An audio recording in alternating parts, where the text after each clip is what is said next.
কৃষি এবং বিদ্যুৎ মন্ত্রী রতনলাল নাথের হাত ধরে বুধবার বামুটিয়া বিধানসভার উত্তর লক্ষ্মীডোঙ্গায় কৃষি বীজ প্রক্রিয়াকরণ কেন্দ্রের উদ্বোধন হয়। বীজ প্রক্রিয়াকরণ কেন্দ্রের উদ্বোধন অনুষ্ঠানে উপস্থিত ছিলেন পশ্চিম জেলা সভাধিপতি বিশ্বজিৎ শীল সহ কৃষি দপ্তরের আধিকারিকরা এবং অন্যান্য অতিথিরা।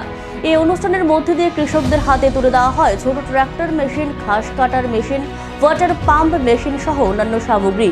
বীজ প্রক্রিয়াকরণ কেন্দ্রের উদ্বোধন শেষে মন্ত্রী বলেন, বর্তমান দেশের প্রধানমন্ত্রী কৃষি সেক্টর এবং কৃষকদের অধিক গুরুত্ব দিচ্ছে, কারণ তারা অন্নদাতা।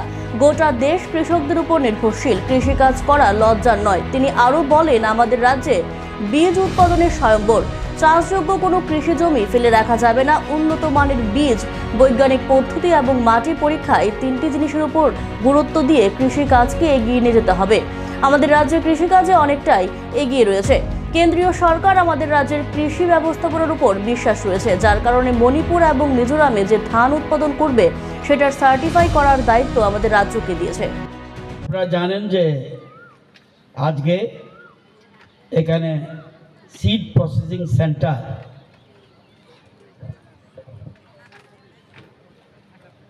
আজকে এখানে ওপেনিং হলো। সিড প্রসেসিংটা কেন, এটা দরকার কি ছিল? লক্ষ লক্ষ টাকা খরচ করে এখানে সিড প্রসেসিং সেন্টারের কারণ কি? আপনারা জানেন কয়েকটা জিনিস ইম্পর্টেন্ট। কৃষিতে সার্থক হতে হলে, সাকসেস হতে হলে কয়েকটা জিনিস ইম্পর্টেন্ট লাগবে। এক নম্বরটা হলো বীজ। আপনি যতই চাষ করুন, যদি বীজটা সঠিক না হয় আপনার ফলন কম হবে। দুই নম্বর হলো বিজ্ঞান ভিত্তিক চাষ। আগের মতো না, বিজ্ঞান ভিত্তিক চাষ লাগবে এবং সয়েল টেস্টিং করতে হবে। আগের মতো না, যা ইচ্ছা করলাম, রাসায়নিক সার দিলাম, যা দিলাম, কদিন পরে জমি শেষ হয়ে যাবে, কিচ্ছু উৎপাদন হবে না।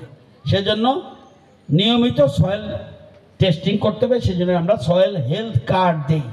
আমরা মানুষের ক্ষেত্রে যেরকম আয়ুষ্মান কার্ড চিকিৎসার জন্য দেই, ঠিক জমির চিকিৎসার জন্য সয়েল হেলথ কার্ড দিই। তারপরে লাগবে কৃষি যন্ত্রপাতি, খুব গুরুত্বপূর্ণ। আগের মতো গরুর হালের বলদ আসেনি, না, কৃষি যন্ত্রপাতি। তারপরে লাগবে অল্প সময়ে, জমি কম আমাদের রাজ্যে, অল্প সময়ে কিভাবে আমরা ফসল উৎপাদন করতে পারি। মানে 4 মাসে যদি ধান লাগে 3.5 মাসে নিকরণ যায়, এমন চিন্তা ভাবনা করতে হবে। এটা একটা, এবং উচ্চ ফলনশীল এক ধরনের